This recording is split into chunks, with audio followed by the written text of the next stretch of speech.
ದೇವರ ಪರಿಶುದ್ಧವಾದಂಥ ನಾಮಕ್ಕೆ ಸ್ತೋತ್ರ ಉಂಟಾಗಲಿ.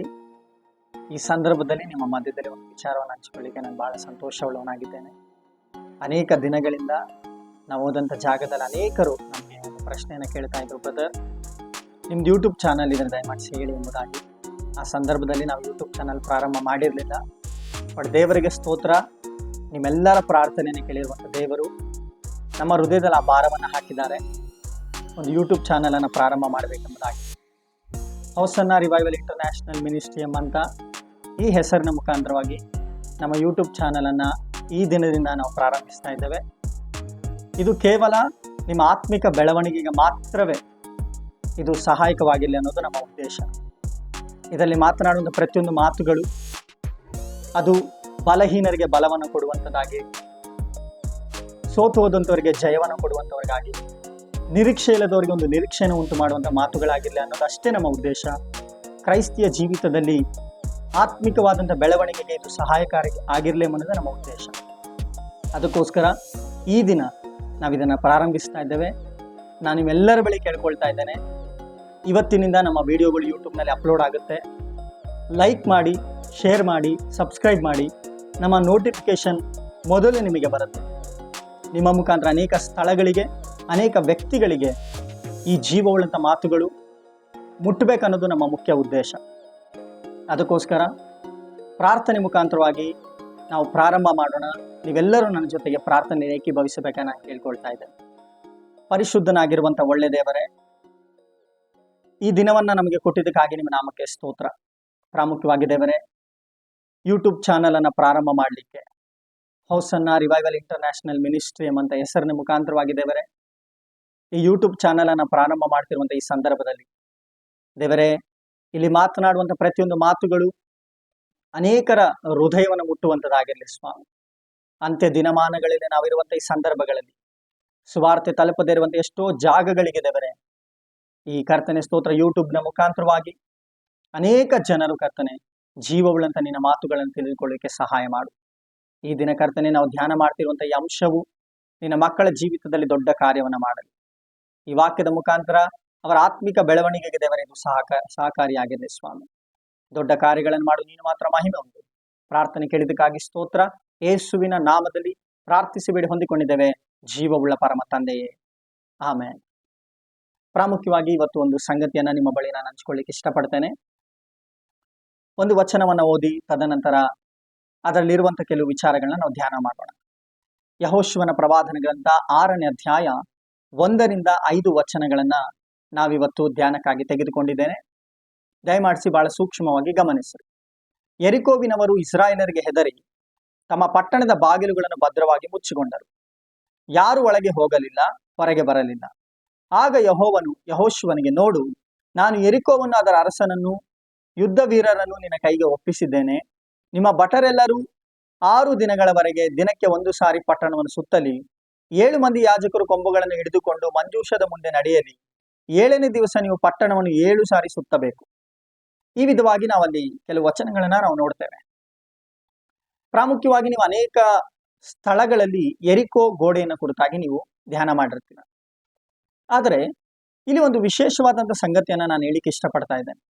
ಏನ ವಿಶೇಷವಾದಂಥ ಸಂಗತಿ ಅಂತಂದ್ರೆ, ನಿಮಗೆಲ್ಲರಿಗೂ ಗೊತ್ತಿದೆ, ಇಸ್ರಾಯೇಲರನ್ನ ದೇವರು ಐಗುಪ್ತ ದೇಶದಿಂದ ಸುಮಾರು 430 ವರ್ಷಗಳ ಕಾಲ ದಾಸತ್ವದಲ್ಲಿದ್ದಂಥ ಇಸ್ರಾಯೇಲರನ್ನ ದೇವರು ಐಗುಪ್ತ ದೇಶದಿಂದ ಕಾನಾನಿಗೆ ತೆಗೆದುಕೊಂಡು ಬಂದ ಉದ್ದೇಶದಿಂದ ಅವರನ್ನ ಮೋಶೆ ಮುಖಾಂತರ ಹೊರ ತೆಗೆದುಕೊಂಡು ಬರ್ತಾರೆ. ಬಂದಂಥ ಸಂದರ್ಭದಲ್ಲಿ ಮೋಶೆ ಶಿಷ್ಯನಾದಂಥ ಯೆಹೋಶುವನು ಮೋಶೆ ಜವಾಬ್ದಾರಿ ಮುಗಿದ ನಂತರ ಆ ಜವಾಬ್ದಾರಿನ ತನ್ನ ಹೆಗಲ ಮೇಲೆ ಹೊತ್ಕೊಂಡಂತ ಸಂದರ್ಭದಲ್ಲಿ ಇಸ್ರಾಯೇಲ್ಯರು ಅನೇಕ ಸ್ಥಳಗಳನ್ನ ಹಾದು ಬಂದು ಈ ಯೆರಿಕೋ ಎಂಬಂತ ಒಂದು ಪಟ್ಟಣಕ್ಕೆ ಬರ್ತಾರೆ. ಇವರು ಅನ್ಕೊಂಡ್ರು, ನಾವು ಎಲ್ಲವನ್ನ ಸ್ವತಂತ್ರ ಪಡಿಸಿಕೊಂಡಾಗೆ ಇದನ್ನು ನಾವು ಸ್ವತಂತ್ರ ಪಡಿಸ್ಕೊಳ್ಬಹುದು ಅಂತ. ಆದರೆ ಯೆರಿಕೋ ಪಟ್ಟಣ ಸಾಧಾರಣವಾದಂಥ ಪಟ್ಟಣ ಅಲ್ಲ. ಯೆರಿಕೋ ಪಟ್ಟಣಕ್ಕೆ ತನ್ನದೇ ಆದಂಥ ಒಂದು ಭದ್ರವಾದಂಥ ಕೋಟೆ ಇರುವಂತ ಪಟ್ಟಣ. ಈ ಪಟ್ಟಣಕ್ಕೆ ಈ ಯೆರಿಕೋ ಗೋಡೆ ಸುತ್ತಲೂ ಈ ಪಟ್ಟಣವನ್ನು ಆವರಿಸಿಕೊಂಡಿದೆ. ಈ ಗೋಡೆಯ ವಿಶೇಷತೆ ಏನಂತಂದ್ರೆ, ಈ ಗೋಡೆಯ ಅಗಲ ಯಾವ ರೀತಿ ಇದೆ ಅಂತಂದ್ರೆ, 2 ರಥಗಳು, ಕುದುರೆಯ ರಥಗಳು ಅದರ ಮೇಲೆ ಚಲಿಸಬಹುದು. ಅಷ್ಟು ದಪ್ಪನಾದಂತಹ ಅಂದ್ರೆ ಅಗಲವಾದಂತಹ ಗೋಡೆ, ಇದು ಬಲಿಷ್ಠವಾದಂತಹ ಗೋಡೆ. ಈ ಗೋಡೆಯನ್ನ ಸಾಧಾರಣವಾಗಿ ಯಾವ ಮನುಷ್ಯರು ಸಹ ಅದನ್ನ ಒಡೆದಾಕ್ಲಿಕ್ಕೆ ಆಗೋದಿಲ್ಲ, ಅದನ್ನ ಬೀಳಿಸ್ಲಿಕ್ಕೂ ಆಗೋದಿಲ್ಲ. ಅಂತ ಸಂದರ್ಭದಲ್ಲಿ ಯೆಹೋಶುವನು ದೇವರ ಬಳಿ ವಿಚಾರಿಸ್ತಾನೆ, ದೇವರೇ ನಾನು ಏನ್ ಮಾಡ್ಬೇಕು ಅಂತ. ಅಂತ ಸಂದರ್ಭದಲ್ಲಿ ದೇವರು ಯೆಹೋಶುವನಿಗೆ ಹೇಳುವಂತ ಮಾತೇನಂತಂದ್ರೆ, ಯೆರಿಕೋ ಗೋಡೆಯನ್ನ ನೀವು 6 ದಿನಗಳವರೆಗೆ ದಿನಕ್ಕೆ 1 ಬಾರಿ ನೀವು ಸುತ್ತಬೇಕು ಎಂಬುದಾಗಿ ದೇವರು ಹೇಳ್ತಾರೆ. ತದನಂತರ ದೇವರು ಹೇಳ್ತಾರೆ, 5ನೇ ವಚನವನ್ನ ನಾವು ಓದ್ತೇನೆ. 4ನೇ ವಚನದಲ್ಲಿ ನಾನು ಆವಾಗಲೇ ಹೇಳಿದೆ, 7 ಮಂದಿ ಯಾಜಕರು ಕೊಂಬನ್ನು ಹಿಡಿದುಕೊಂಡು ಮಂಜೂಷದ ಮುಂದೆ ನಡೆಯಲಿ. 7ನೇ ದಿವಸ ನೀವು ಪಟ್ಟಣವನ್ನು 7 ಸಾರಿ ಸುತ್ತಬೇಕು. ಯಾಜಕರು ಕೊಂಬುಗಳನ್ನು ಊದಬೇಕು. ದೇವರು ಹೇಳ್ತಾರೆ ಯೆಹೋಶುವನಿಗೆ, ಯೆಹೋಶುವನೇ, ನೀನು ನಿನ್ನ ಭಟರನ್ನ ಕರೆದುಕೊಂಡು ಪಟ್ಟಣವನ್ನ ದಿನಕ್ಕೆ 1ರಂತೆ 6 ದಿನಗಳ ಕಾಲ ನೀನು ಪಟ್ಟಣವನ್ನು ಸುತ್ತಬೇಕು. ಆದ್ರೆ 7ನೇ ದಿನ ನೀನು ಒಂದೇ ದಿನಕ್ಕೆ 7 ಬಾರಿ ಸುತ್ತಬೇಕೆಂಬುದಾಗಿ ದೇವರು ಯೆಹೋಶುವನ ಹತ್ರ ಮಾತನಾಡ್ತಾರೆ. ಇಲ್ಲಿ ನನಗೆ ಕಂಡು ಬಂದಂತ ವಿಶೇಷವಾದಂತ ವಿಚಾರ ಏನಂತಂದ್ರೆ, ಯೆರಿಕೋ ಗೋಡೆಯನ್ನು ಸುತ್ತುವಂಥದ್ದು ಸಾಧಾರಣವಾದಂತ ವಿಚಾರ ಅಲ್ಲ. ದಿನಕ್ಕೆ 1 ಬಾರಿ ಸುತ್ತುವಂಥದ್ದೇ ಬಹಳ ಕಷ್ಟಕರವಾದಂತ ಸಂಗತಿ. ಅಂಥದ್ರಲ್ಲಿ ಅವರು 6 ದಿನಗಳ ಕಾಲ ದಿನಕ್ಕೆ 1 ಬಾರಿ ಸುತ್ತಲಿಕ್ಕೆ ಅವರೆಲ್ಲರೂ ತೀರ್ಮಾನವನ್ನ ಮಾಡಿದರು. ಇದು ಅಷ್ಟು ವಿಶೇಷ ಅನ್ಸೋದಿಲ್ಲ. ಯಾಕೆಂತಂದ್ರೆ ಒಂದು ಪಟ್ಟಣವನ್ನ 1 ದಿನ ಸುತ್ತುವಂತ ವಿಚಾರ ನಮಗೆ ದೊಡ್ಡದು ಅನ್ಸೋದಿಲ್ಲ. ಆದ್ರೆ ನೀವಲ್ಲಿ ಗಮನಿಸಬೇಕಾದಂತ ವಿಚಾರ ಏನಂತಂದ್ರೆ, 7ನೇ ದಿನ ಪಟ್ಟಣವನ್ನ 7 ಬಾರಿ ಸುತ್ತಬೇಕು ಅಂತ ಬರೆಯಲ್ಪಟ್ಟಿದೆ. ಈಗ ನನ್ನ ಪ್ರಶ್ನೆ, ದಿನಕ್ಕೆ 1 ಬಾರಿ ಪಟ್ಟಣವನ್ನು ಸುತ್ತುವಂಥದ್ದೇ, ಆ ಕೋಟೆಯನ್ನ ಸುತ್ತುವಂಥದ್ದೇ ದೊಡ್ಡ ವಿಚಾರ. ಅಂಥದ್ರಲ್ಲಿ ಒಂದೇ ದಿನಕ್ಕೆ 7 ಬಾರಿ ಸುತ್ತೋದಂದ್ರೆ ಇದು ಅಸಾಧ್ಯವಾದಂತ ಕಾರ್ಯ. ಇದು ಮನುಷ್ಯರಿಗೆ ಅಸಾಧ್ಯವಾದಂತ ಕಾರ್ಯ. ದಿನಕ್ಕೆ 1 ಬಾರಿ ಈಸಿಯಾಗಿ ಸುತ್ತು ಬಿಡ್ಬೋದು ನಾವು ಕೋಟೆಯನ್ನ. ಆದರೆ ನೀವು ಆಲೋಚನೆ ಮಾಡಿ, ದಿನಕ್ಕೆ 7 ಬಾರಿ ಕೋಟೆಯನ್ನು ಸುತ್ತಬೇಕಂತೆ. ಇದು ಅಸಾಧ್ಯವಾದಂತ ಕಾರ್ಯ. ಇದು ಸಾಮಾನ್ಯವಾಗಿ ನಾವು ನೋಡೋದಾದ್ರೆ, ನಾನು ಸಹ ಬೀದರ್ನ ಕೋಟೆಗೆ ಹೋಗಿದ್ದೇನೆ, ಚಿತ್ರದುರ್ಗ ಕೋಟೆಗೆ ಹೋಗಿದ್ದೇನೆ, ಅನೇಕ ಕೋಟೆಗಳಿಗೆ ನಾನು ಸಂದರ್ಶಿಸಿದ್ದೇನೆ.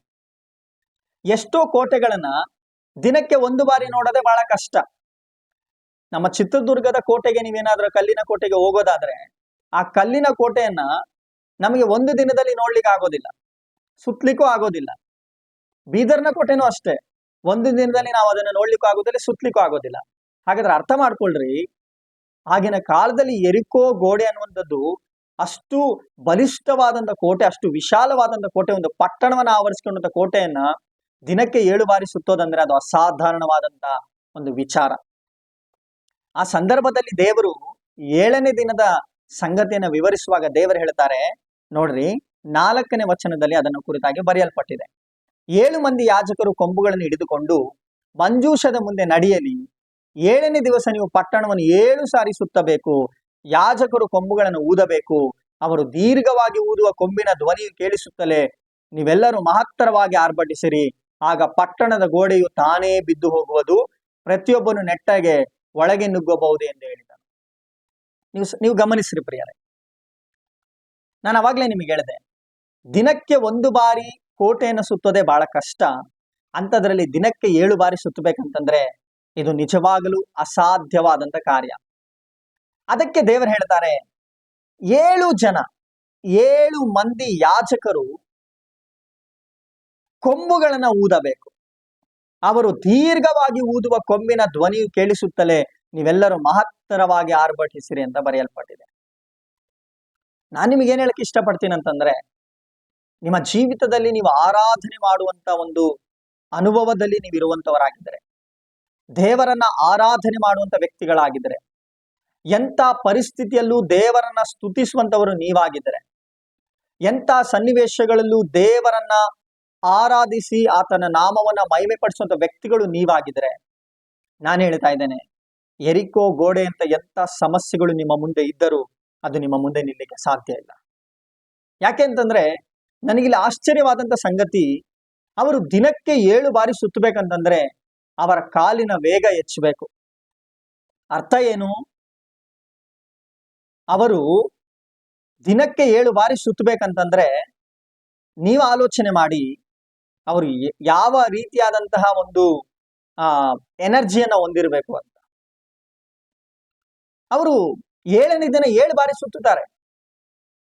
ಸುತ್ತದಂತ ಸಂದರ್ಭದಲ್ಲಿ ನಡೆದದ್ದೇನು? ಎರಿಕೋ ಗೋಡೆ ಬಿದ್ದೋಗುತ್ತೆ. ನನ್ನ ಪ್ರಶ್ನೆ, ಇವರ ಕಾಲುಗಳಿಗೆ ಆ ವೇಗ ಹೇಗ್ ಬಂತು? 7 ದಿನಗಳ ಕಾಲ ಅವರು ಎರಿಕೋ ಗೋಡೆ ಬಿದ್ದೋಗುತ್ತೆ ಅಂತ ಕಾದಿದ್ರು. ಆ 7ನೇ ದಿನ ನಡೆದಿದ್ದೇನು? ಅವರ ಕಾಲಿನ ವೇಗ ಹೆಚ್ಚಾಯಿತು.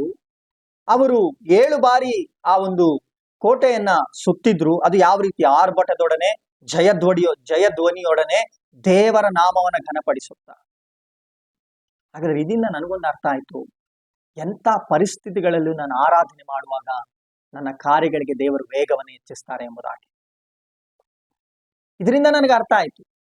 ನಿಜ ಅಲ್ವಾ? ದಿನಕ್ಕೆ 1 ಬಾರಿ ಕೋಟೆಯನ್ನು ಸುತ್ತೋದೇ ಬಹಳ ಕಷ್ಟಕರವಾದಂತ ಸಂಗತಿ. ಅಂಥದ್ರಲ್ಲಿ 7 ಬಾರಿ ಸುತ್ತೋದಂದ್ರೆ ಅದು ಅಸಾಧಾರಣವಾದಂತ ವಿಚಾರ. ನಿಮಗೆಲ್ಲರಿಗೂ ಗೊತ್ತಿರಲಿ, ಆ ಎರಿಕೋ ಗೋಡೆ ಬಿದ್ದೋಗುವಂತ ಗೋಡೆ ಅಲ್ಲ. ಎಷ್ಟೋ ಆನೆಗಳು ಬಂದು ಅದಕ್ಕೆ ಗುದ್ದಿದ್ರು ಸಹ ಆ ಎರಿಕೋ ಗೋಡೆ ಬಿದ್ದೋಗುವಂತ ಗೋಡೆ ಅಲ್ಲ ಅದು. ಅಂಥದ್ರಲ್ಲಿ ಮನುಷ್ಯರು ಸುತ್ತಿದ್ರೆ ಬಿದ್ದೋಗುತ್ತಾ ಅನ್ನುವಂತ ಅಪನಂಬಿಕೆ ಅಲ್ಲಿರುವಂತ ಇಸ್ರಾಯೇಲಿಗೆ ಇರ್ಬೋದಿತ್ತೇನೋ, ನನಗೆ ಗೊತ್ತಿಲ್ಲ. ಆದರೆ 7ನೇ ದಿನ ಅವರು 7 ಬಾರಿ ಕೋಟೆಯನ್ನು ಸುತ್ತಿದ ಮೇಲೆ ನಡೆದಿದ್ದೇನು? ಎರಿಕೋ ಗೋಡೆ ಬಿದ್ದೋಯ್ತು. ಹಾಗಾದ್ರೆ ಎರಿಕೋ ಗೋಡೆ ಬಿದ್ದೋಗ್ಲಿಕ್ಕೆ ಕಾರಣ ಏನು?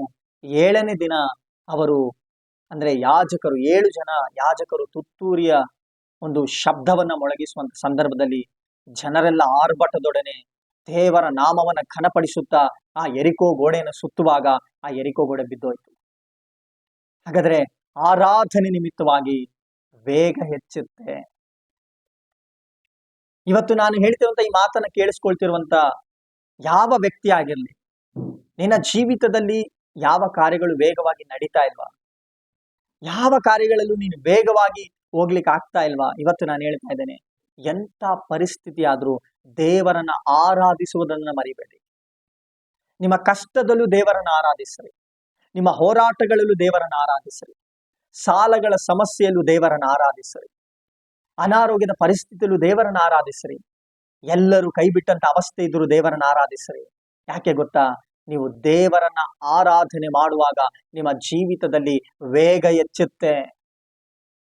ನೀವು ಯಾವ ವಿಚಾರದಲ್ಲಿ ಹೋರಾಡ್ತಿದ್ದೀರೋ, ಯಾವ ವಿಚಾರದಲ್ಲಿ ಕಳವಳ ಉಳ್ಳವರಾಗಿದ್ದೀರೋ, ಯಾವ ವಿಚಾರದಲ್ಲಿ ಸೋತು ಹೋದಂತ ಅನುಭವದಲ್ಲಿ ನೀವಿದ್ದೀರೋ, ಇವತ್ತು ನನ್ನ ಮಾತನ್ನ ಕೇಳಿಸ್ಕೊಳ್ತಿರುವಂತ ನೀವು ಇವತ್ತೊಂದು ತೀರ್ಮಾನವನ್ನ ಮಾಡಬೇಕು. ನಾನು ಎಂತ ಅವಸ್ಥೆಯಲ್ಲಾದ್ರೂ ದೇವರನ್ನ ಆರಾಧನೆ ಮಾಡುವುದನ್ನ ನಾನು ಮರಿಬಾರ್ದು.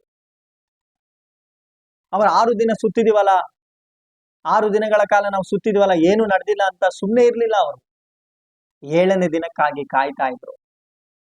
7ನೇ ದಿನ ಯಾವಾಗ ಯಾಜಕರು ತುತ್ತೂರಿಯ ಶಬ್ದದ ಧ್ವನಿಯನ್ನ ಮೊಳಗಿಸಿದ್ರೋ, ಇಸ್ರಾಯೇಲರ ಮಧ್ಯದಲ್ಲಿ ದೊಡ್ಡ ಆರ್ಭಟ ಉಂಟಾಯ್ತು, ಜಯಧ್ವನಿ ಉಂಟಾಯ್ತು.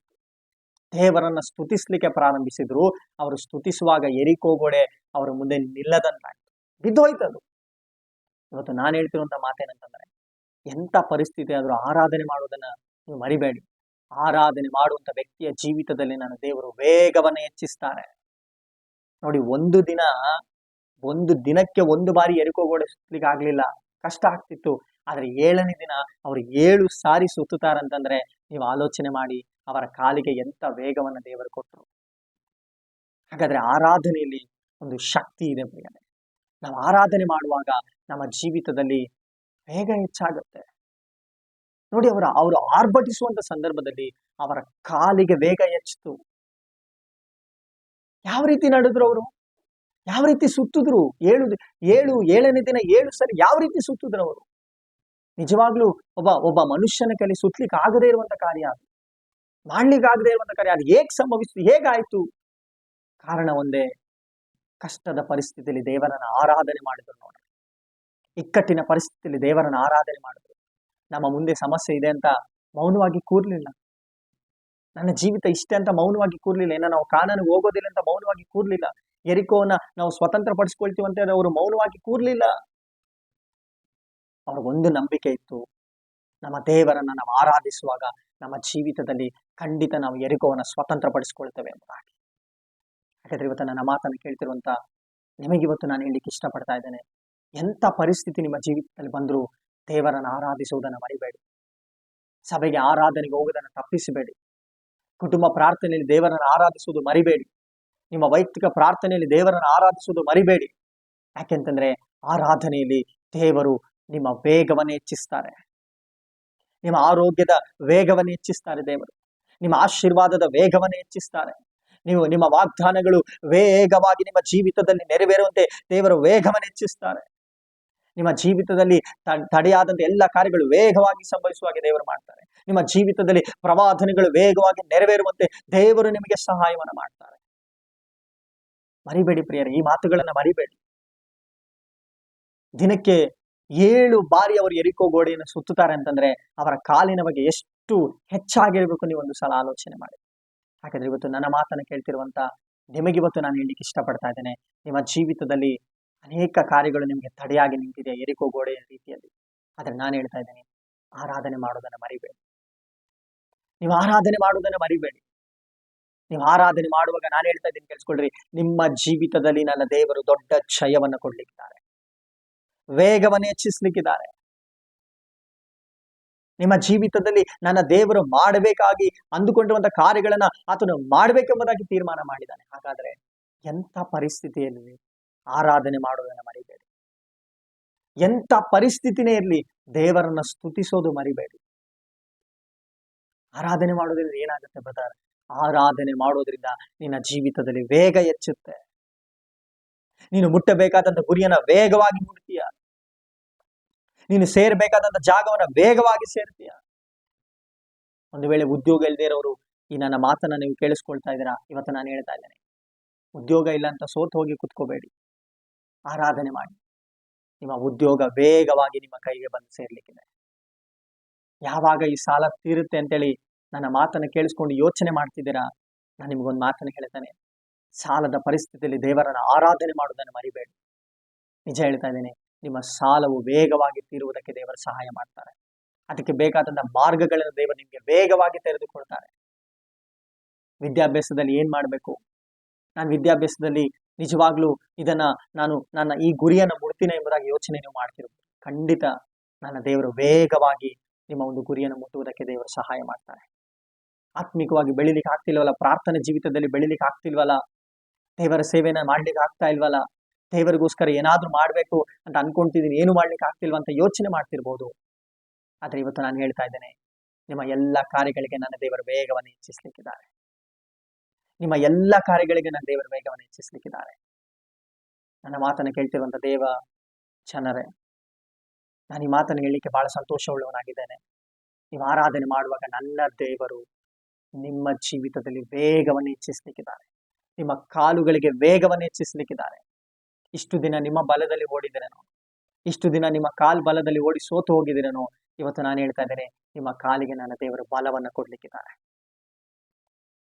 ಓಡಿ ಓಡಿ ಸೋತೋದಂತ ಅನುಭವದಲ್ಲಿ ನೀವಿದ್ದೀರೇನೋ, ನಾನು ಹೇಳ್ತಾ ಇದ್ದೇನೆ, ಇವತ್ತು ನಿಮ್ಮ ಕಾಲಿಗೆ ನನ್ನ ದೇವರ ವೇಗವನ್ನು ಹೆಚ್ಚಿಸಲಿಕ್ಕಿದ್ದಾರೆ. ನಿಮ್ಮ ಕೆಲಸಗಳಿಗೆ ನನ್ನ ದೇವರ ವೇಗವನ್ನು ಹೆಚ್ಚಿಸಲಿಕ್ಕಿದ್ದಾರೆ.